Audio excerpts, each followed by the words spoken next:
星期一，美国、欧盟、英国和加拿大纷纷宣布就维吾尔人权问题对中国官员发起制裁行动。在这轮制裁行动中，欧盟最先发表声明，于周一早间宣布制裁4名中国东突厥散地区官员和1家实体。英国和加拿大也随即公布了和欧盟一样的制裁名单和措施。英国外交大臣多米尼克·拉布在其声明中说，东突厥散普遍存在侵犯人权行为的证据不容忽视，包括大规模拘留和监视、酷刑和强制绝育的报道。他表示，这些证据不仅清楚，也让人清醒。拉布表示，中国对维吾尔族的待遇是自第2次世界大战以来对民族和宗教团体的最大规模的拘留。和欧盟一样，英国制裁的对象为所谓新疆维吾尔自治区党委副书记、新疆生产建设兵团党委书记王军正、新疆公安厅厅长陈明国、新疆党委常委、政法委书记王明山、前新疆党委副书记兼政法委书记朱海伦，以及新疆生产建设兵团公安局。制裁措施包括履行禁令和解冻海外资产和交易。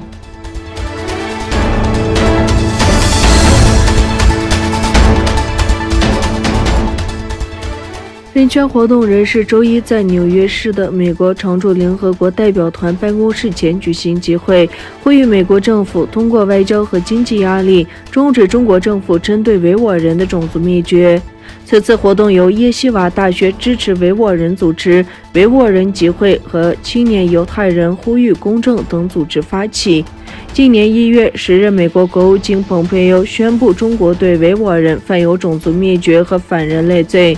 加拿大和荷兰议会已通过决议，称中国对维吾尔穆斯林的破坏是种族灭绝。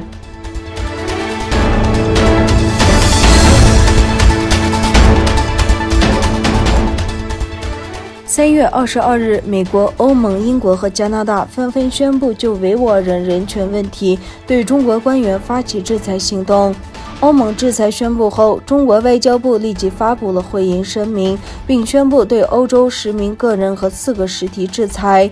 中方的制裁名单包括欧洲议会议员彼得·科菲尔、格勒、格鲁克斯曼、库楚克、克拉斯曼、荷兰议会议员舍尔茨马、比利时议会议员科格拉蒂、立陶宛议会议员萨卡利埃内、德国学者郑国恩、瑞典学者叶必扬、欧洲理事会政治与安全委员会、欧洲议会人权分委会、德国莫卡托中国研究中心、丹麦民主联盟基金会。相关人员及其家属被禁止入境中国内地及香港、欧盟特别行政区，他们及其关联企业机构也被限制同中国进行往来。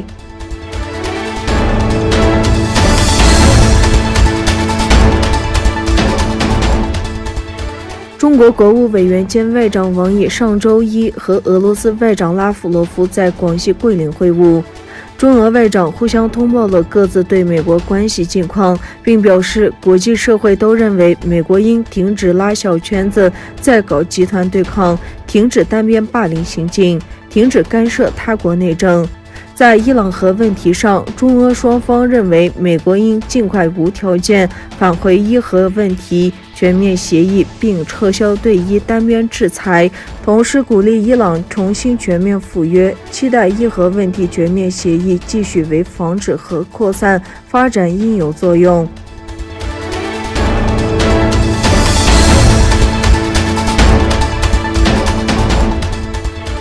欧盟外交与安全政策高级代表约瑟夫·博雷尔表示，欧盟希望与土耳其发展最佳关系，并解释说，他们希望在这方面有所改善。